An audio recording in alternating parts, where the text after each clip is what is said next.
जय श्री कृष्ण दोस्तों। आज हम बात करेंगे जुपिटर की पुनर्वसु नक्षत्र में मूवमेंट की, जो कि हो रही है 13 अगस्त को।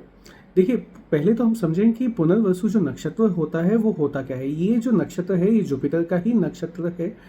इससे देखिए, सबसे पहले तो होता है कि आपका कोई भी चीज़ जा चुकी है उसके बाद उसकी रिस्टोरेशन होती है। ये एक बहुत ज़्यादा डिफ़िकल्ट टाइम के बाद की न्यू बिगनिंग से भी देखा जाता है। साथ ही साथ आप उस चीज़ के लिए फ़ाइट करते हैं जो आपका हक होता है।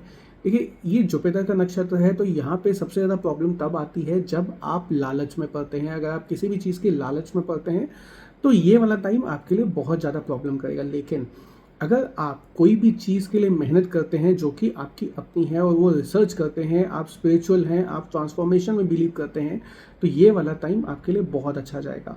देखिए, अगर आपकी कुंडली में जुपिटर बहुत अच्छा बैठा है तो आपको देखने को मिलेगा कि आपको इस वाले एक साल में बहुत ज़्यादा विजडम मिलेगी, गुड फॉर्च्यून मिलेगा। आपका जो एनर्जी है वो आपको कहीं ना कहीं आपको प्रोटेक्ट करेगी। लेकिन यही अगर जुपिटर आपका इफ्लेक्टेड है तो आपकी ग्रोथ में डिलेज होंगे।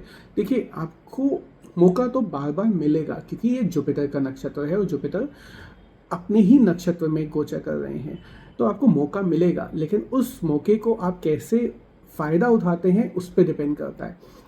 एक आपको उपाय दूंगा, अगर आप ये उपाय सारी राशियों के लिए ये उपाय हैं, अगर आप ये उपाय करेंगे तो आपको बहुत फ़ायदा होगा।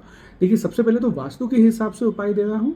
आपको क्या करना है, जो बैम्बू का पेड़ होता है उसकी 5 आपको बैम्बू की स्टिक्स लेनी है। उसको आपको कॉटन के धागे से बांध के पानी के अंदर अपने ईस्ट में रखिए, उससे आपको बहुत फ़ायदा होगा। और दूसरा, जिनके भी जुपिटर इफ्लिक्टेड हैं वो थर्सडे के दिन स्पेसिफिकली किसी भी मंदिर या धर्म स्थान में, जिस भी धर्म स्थान को आप मानते हैं, वहाँ जाके आप सफाई करिए। अगर आप सफाई करेंगे तो आपके ऊपर जो भी दुष्परिणाम आना है जुपिटर का या राहु की दृष्टि जो जुपिटर को पे पड़ रही है उससे आपको प्रॉब्लम नहीं आएगी।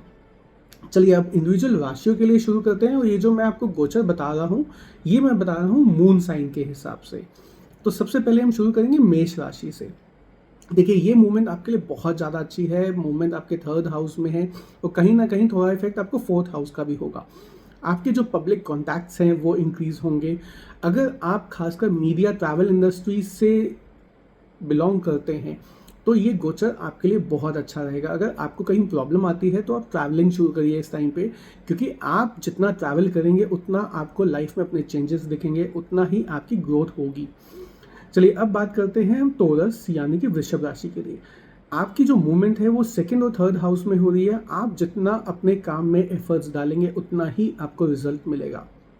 कोई आपकी पुरानी बीमारी चल रही थी जो आप बार बार ट्राई कर रहे हैं लेकिन वो ठीक नहीं हो पा रही है, आप देखेंगे कि वो बीमारी आपकी ठीक होना शुरू हो जाएगी। आप पहले से बेटर होंगे। अगर आपको सही डॉक्टर नहीं मिल रहा है तो आपको सही डॉक्टर भी मिल जाएगा।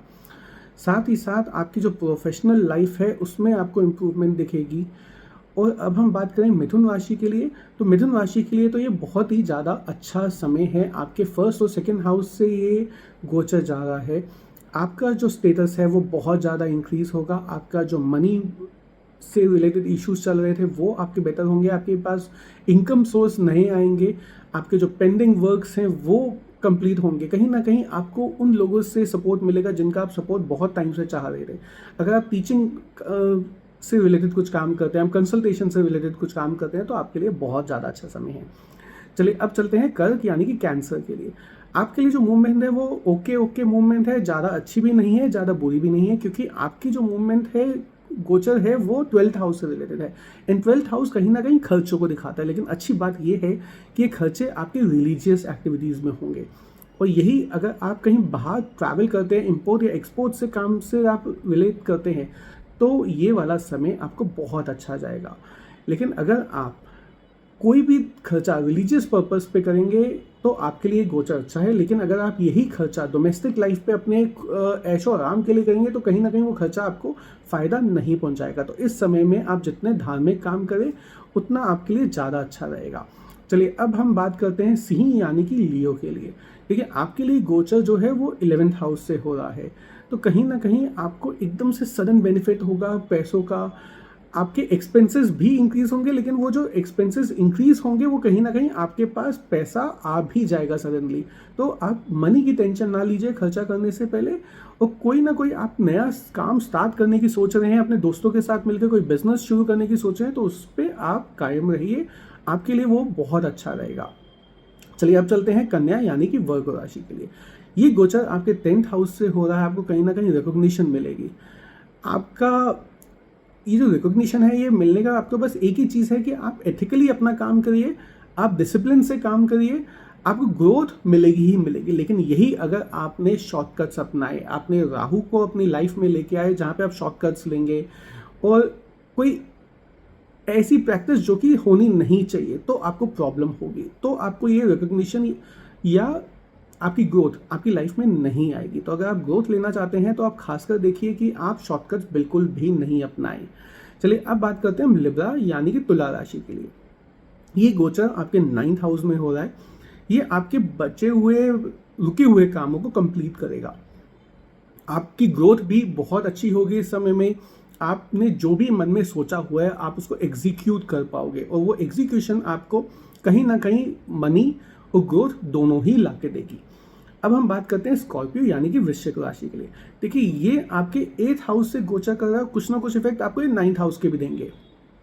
आपकी ग्रोथ होगी तो धर्म कार्य में होगी, डोमेस्टिक कार्य में या संसारिक लाइफ में आपकी इतनी ग्रोथ नहीं होगी।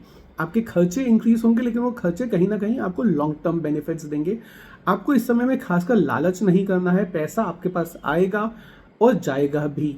लेकिन अगर ये पैसा आपने धार्मिक कार्यों में लगाया तो आपका पैसा इंक्रीज होगा और बचेगा भी आपका पैसा। लेकिन अगर ये पैसा आपने संसारिक लाइफ में लगाया तो कहीं ना कहीं वो इंक्रीज एक्सपेंसेस दिखाएगा, तो आपको अपनी जेब से भी पैसा लगाना पड़ेगा उससे। अब हम बात करते हैं धनु यानी कि सेजिटेरियस के लिए। देखिए आपका जो गोचर हो रहा है वो 7th हाउस से हो रहा है, और कहीं ना कहीं 8th हाउस के भी थोड़े बहुत इफेक्ट्स आएंगे। ये रिलीजियस एक्टिविटीज़ के लिए बहुत अच्छा है। अगर अभी तक आपकी शादी नहीं हुई है तो ये शादी होने का बहुत अच्छा समय है।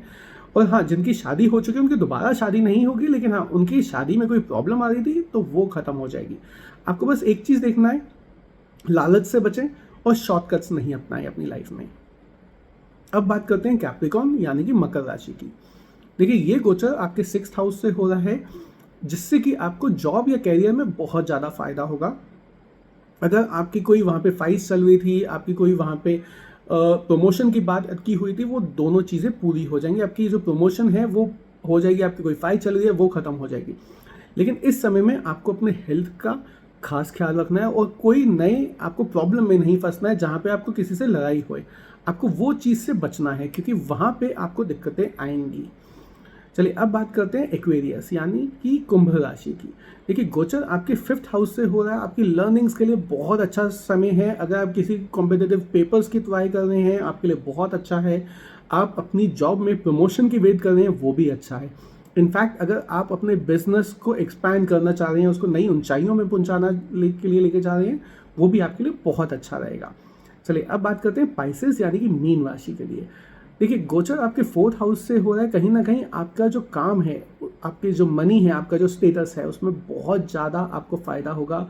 आपको कहीं ना कहीं ओवर एक्सपोजर, ओवर वर्क या लालच से बचना है। अगर आप लालच में पड़ेंगे तो आपको ये जो समय है जितना इसमें फ़ायदा देना है वो फ़ायदा नहीं दे पाएगा। आपके पास सब अपने आप आएगा, बस आप हर चीज़ डिसिप्लिन से करिए, एथिकली करिए।